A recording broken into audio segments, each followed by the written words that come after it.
Hunter x Hunter Episode 25. Papasok na ako. Ha?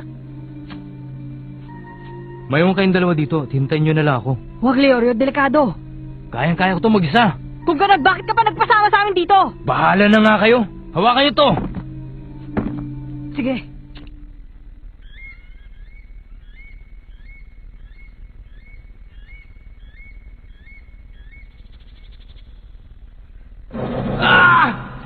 Kurapi ka! Gon! Huwag kayo papasok dito!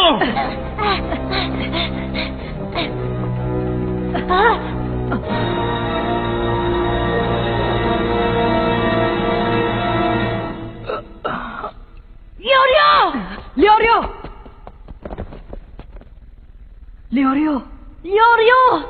Ang tigas talaga ng ulo nyo. Dalawa. Sinabi lang huwag kayo papasok eh. Yan ay tinuklaw ng ahas ang buo niyang katawan. Kung makamandag ang mga ahas na yan. Ang tawag sa ahas na ito ay Chuchino Kuhabu. Alam kong hindi masyadong malakas ang kamandag nito. Pero marami pa ring ahas ang tumaklaw sa kanya. Mabuti patulungan mo na lang ako. Meron ka bang ilaw dyan? Oo. Pairam!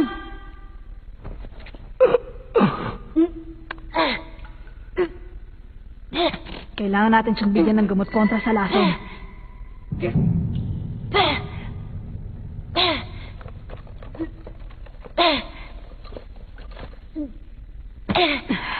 Masama to. Wala akong makitang gamot na panlaban sa lason. Mahihirapan din akong sipsipin ang kamandag sa dami ng sugat. Ilabas natin siya kagad dito para makahanap tayo ng doktor.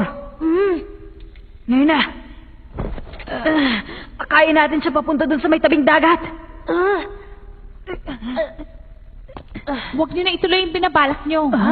Mas mabuti pang huwag na lamang kayong lumapit sa labasan ng kuwebang ito. Bakit naman? Gumagalaw na sila. Hindi niyo ba naririnig? Ang naririnig niyo ay ingay ng patibong na gawa ni Bourbon. Patibong? Oo, kapag may pumasok na tao sa loob ng kuwebang ito at nagtagsang lumabas, hindi niyo mabibilang mga aso susugod sa inyo. Kahit na hindi masyadong malakas ang kamandag ng mga ahas na yan, sa dami nila, siguradong mapaparalisa ka gaya ni Leorio at unti-unting matatapos ang iyong buhay. Yan ang patibong na pinagmamalaki ni Bourbon. Ang masasabi ko lamang sa inyo, tiyak na hindi na tayo makakalabas. Bourbon! Ang kailangan mo lamang ay numero, hindi ba? Ibibigay ko sa iyo ang mga numero ko. Paalisin mo lang ang mga ahas sa daanan namin. Ako rin po, Ginoong Bourbon. Pangako, ibibigay ko ang numero ko. Paalisin niyo lang kami. Bourbon! Ginoong Bourbon! Tama na. Nakakasiguro kung hindi niya paalisin ang mga ahas na nasa inyong harapan. Hindi maaari! Paano mo naman nasabi yan? Paano ko nasabi? Dahil si Bourbon wala ng buhay. Patay na siya. Ibig sabihin, ahas din ang pumatay sa kanya? Hindi, Gon. Ahas ang ginamit niya sa kanyang mga kalaban. Kaya siguradong hindi siya mahulog sa sarili niyang patibong. Ibig sabihin, Tama ka dyan. Hindi ko pagkakailan na akong tumalo sa kanya. Pero hindi ko sasabihin kung paano. Tinapos mo ang kanyang buhay dahil siyang target mo. Nagawa mo yon para lamang makuha ang kanyang numero. Wala nang paraan. Gon, ikaw ang bahala kay Leorio. Titignan ko muna ang mga gamit ni Bourbon. ikaw ang bahala. Kailangan gumawa ng paraan para mailigtas si Leorio.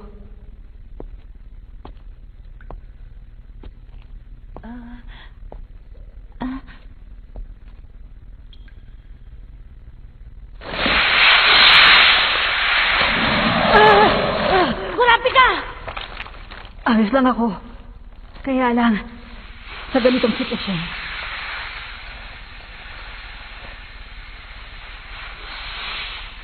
Hindi niyo basta-basta mahahawakan ang kanyang katawan. Kapag ginawa niyo yun, ang lahat ng ahas dito ay susugurin kayo na sabay-sabay. Kapag sinubukan niyong lumabas sa kuwebang ito, o galawin man ang katawan ni Bourbon, siguradong yun na ang magiging katapusan ninyo, kaya wala na talaga kayong magagawang paraan. Kayang pigilan ng lason sa pamamagitan ng lason. Huh? Sa mga sugat niya, siguradong ang ginamit mo sa kanya ay bubuyog. Hindi mo yan may tatanggi, Ponzo. Tama ba ako? Ang katawan ng tao ay nagkakaroon ng panlaban sa laso ng bubuyog sa oras na siya'y natusok nito. Kaya lamang, kapag siya'y natusok uli ng parehong bubuyog, minsan ang immune system ay nagkakaroon ng allergic reaction. Nagdudulot ito ng panghihina ng katawan, kalaunan, kamatayan. Suko na ako. Matalino ka talaga. Wala pa naman akong balak na sabihin sa'yo yun. Nabuking na tuloy ang tinatago ko sekreto. Gaya ng hula mo, siya nga ang aking target. Sinundan ko siya kahit saan siya magpunta at nakita ko siya pumasok sa kuwebang ito.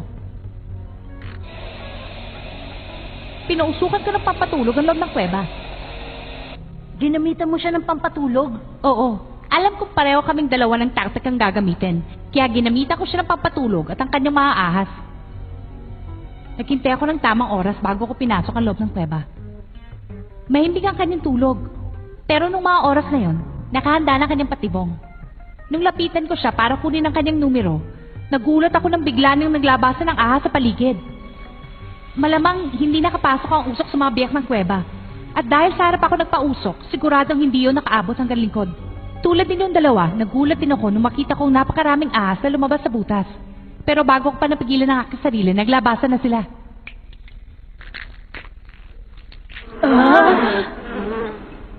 Sa oras na may mangyari sa aking masama, sumigaw man ako, bumagsak.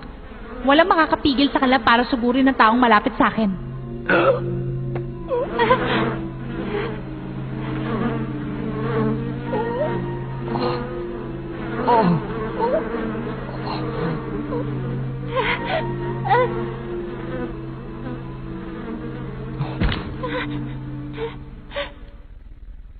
Hindi ko inakalang mamamatay siya.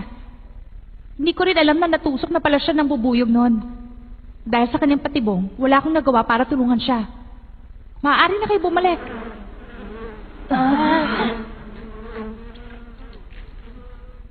Wala na tayong magagawa ngayon.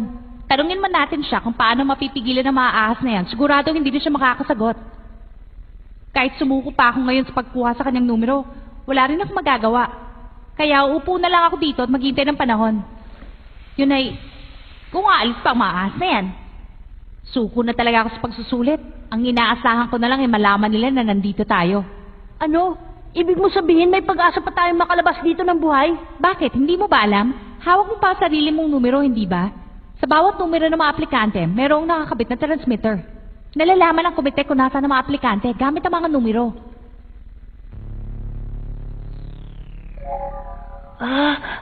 Kapag natapos ang oras at hindi pa nakakabalik ang isang aplikante, hahanapin nila yun sa pamamagitan ng transmitter.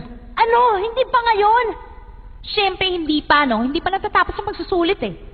Pero dapat na nilang malaman ang kalagayan ni Leorio. Wala ka bang alam na paraan para makausap sila? Kung meron, matagal ko na sanang ginawa. Gano'n na ba ako taga sa kuweba ito sa palagay mo? Leorio! Hanggat hindi nauubos ang oras, hindi gagalaw ang komite. Maaksidente man ang mga aplikante, wala nang pakialam ang komite. Alam niyo naman yun, hindi ba? Kung gusto mong maging hunter, dapat mo nang asahan ang mga problemang naghihintay sa'yo at isipin ang solusyon sa problemang iyon. Pagkatapos ng magsusulit, ililigtas sila ang nasa panganib. Pero kailangan natin pangalagaan ang ating sarili habang hindi pa ito nagwawakas. Parang handaling sabihin, no? Pero wala na tayong magagawa pa.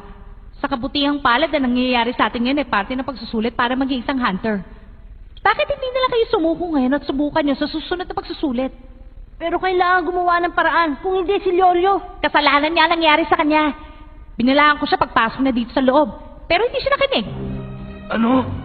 Hindi maaaring mangyari yun. Papasok sila dito paglipas ng 30 minuto. Huwag kang sisigaw. Kasalanan mo yan dahil pumasok ka dito sa loob. Kung ayaw mo magwakas ng iyong buhay, manatili ka dito sa loob. Sandali lang sabi! Kurapi ka! Gon! Huwag kayong papasok dito! Huwag!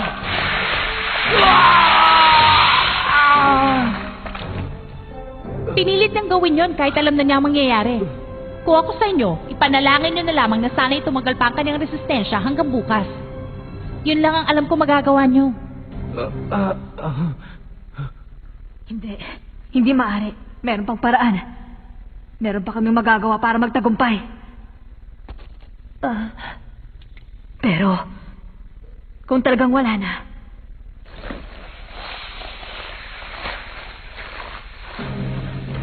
ikaw na lang ang nalalabing pag-asa.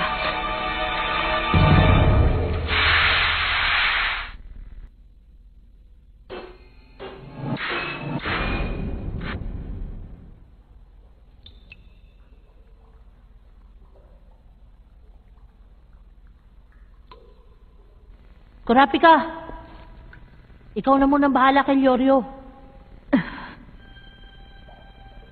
Dapat nang gumalaw.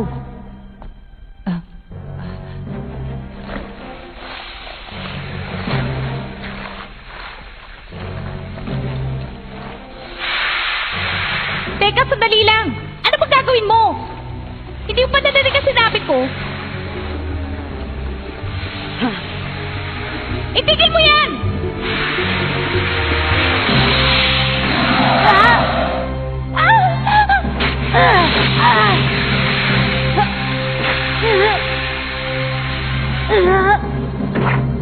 Gon.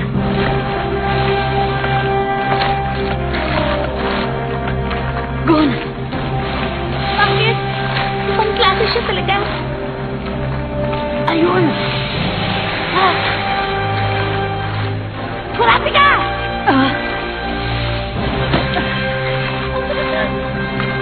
Gon! Hawak mo na!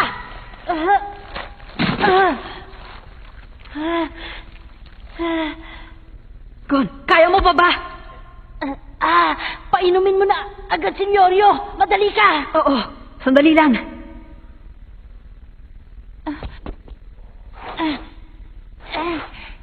Nasisiraan ka na ba?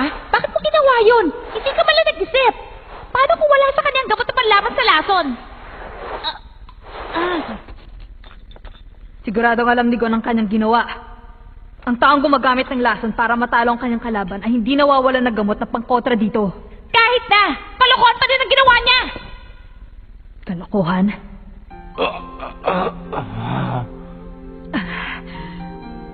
Pero, dahil sa kalokohan niya, nailigtas ang buhay ni Leorio. Teka, huminahon ka.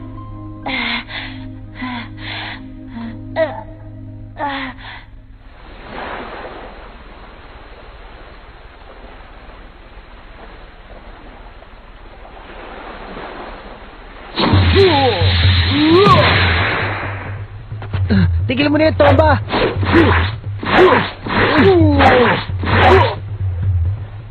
Tama na! Mapapagod ka lang sa gagawin mo! Kenmi, itigil mo na yung kayabangan mo dahil gagawin ko ang lahat para mapunta sa akin yung numero mo. Makinig ka! Itigil mo na lang yan!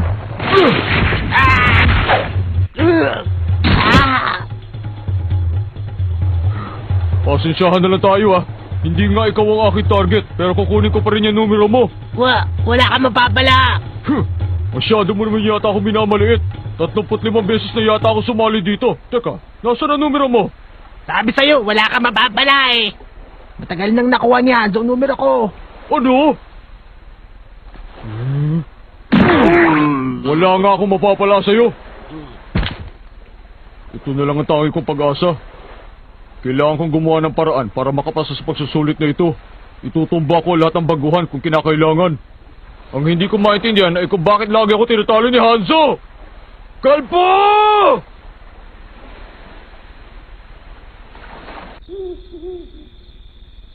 Kamusta? Ayos na. Salamat. Gumaganda na ang pakiramdam ko.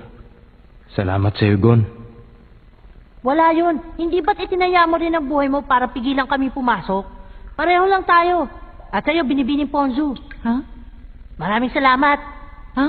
Bakit ka nagulat? Ikaw ang gumamot sa akin eh.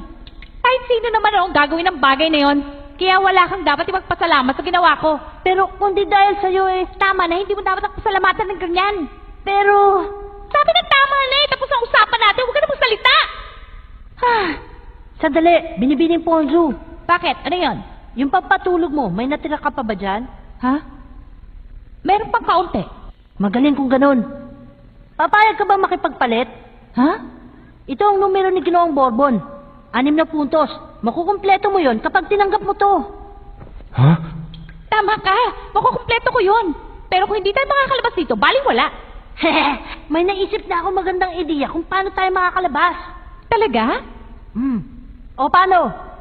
Makikipagpalit ka na ba? Ang totoo niyan, mas epektibo ito dito sa loob kaysa nung gamitin ko sa labas. Sa loob ng 5 minuto, mapupuno na ang usok ang kuweba. Makakatulog ang lahat na nasa loob, pati na ang mga ahas. 5 minuto yun, Don. Sigurado ko bang kaya mong pigilan ang iyong paghinga ng ganong katagal? 9 minuto at 44 na segundo. Yun ang pinakamahabang oras na nagawa kong pigilan ng aking paghinga. Pero nasa kondisyon ng katawan mo nang ginawa mo yun, hindi ba? Ngayon, siguradong hindi pa nakakabawi yung kalusugan. Magtiwala ka sa akin. Ipinapangako kong lalabas kayo dito. Pero, Ponzo, naintindihan ko pag-aalala mo. Pero mula ngayon, dapat na natin ipabayan lahat. Alam ni Gon ko anong gagawin. Sinisiguro ko siya yan. Kaya mabuti pa, magtiwala ka sa kanya. Ganon din kalaki ang tiwala ko sa kanya. Mula nung araw na magkakilala kami hanggang sa mga oras na ito.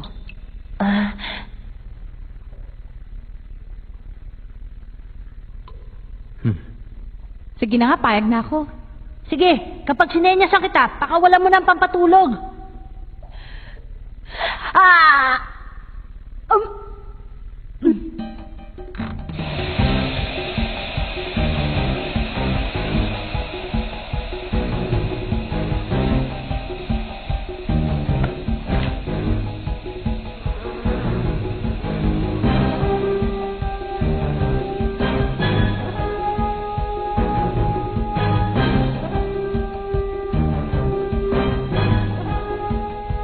Noong nagsimula ako sa Whale Island, marami na akong taong nakilala.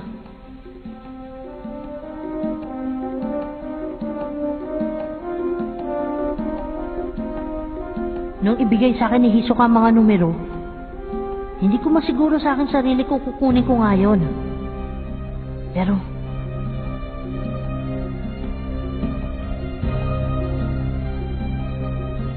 ngayon ay sinisiguro ko sa inyong lahat na magiging hunter ako. Pangako.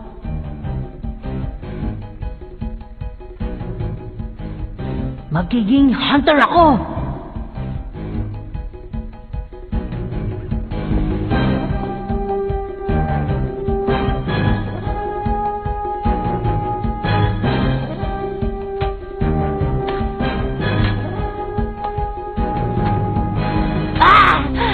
Sa wakas, nagawa ko!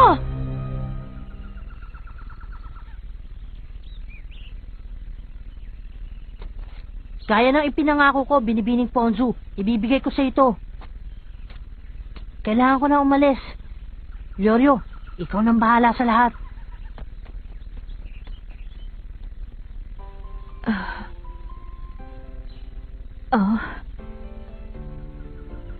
Gon.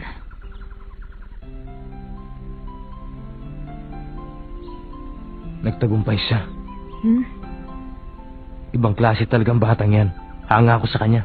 Kanina ka pa ba gising? Hindi naman. Ngayon lang. Ang target mo. Oo. Swerte ka at nauna kang nagising. Oo na. Sige na. Pasensya ka na kung hindi na kita magigising. Kailangan kong gawin to para maging hunter. Meron na akong 6 na puntos. Hindi ko maintindihan kung bakit nagmamadaling umalis si Gon. Malamang.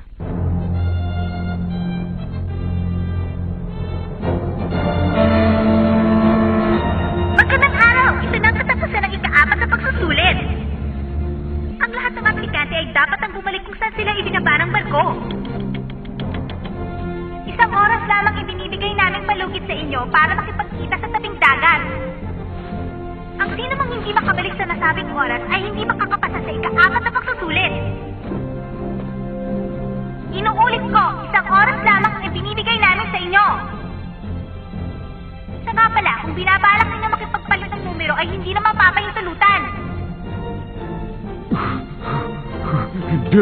Kapag nakakita ako ng pagkakataon, pipilitin ko makaagaw na numero.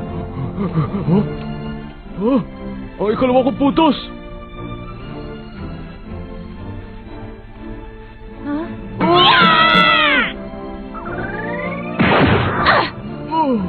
Magdurugas ka! Ba't nawawala ang numero ko? Ikaw kumuha ng numero ko, no? Ibalik mo! Wala nga ititigil na ako sa katutumba ng mga bagong aplikante. Tapos ang ika-4 na pagsusulit.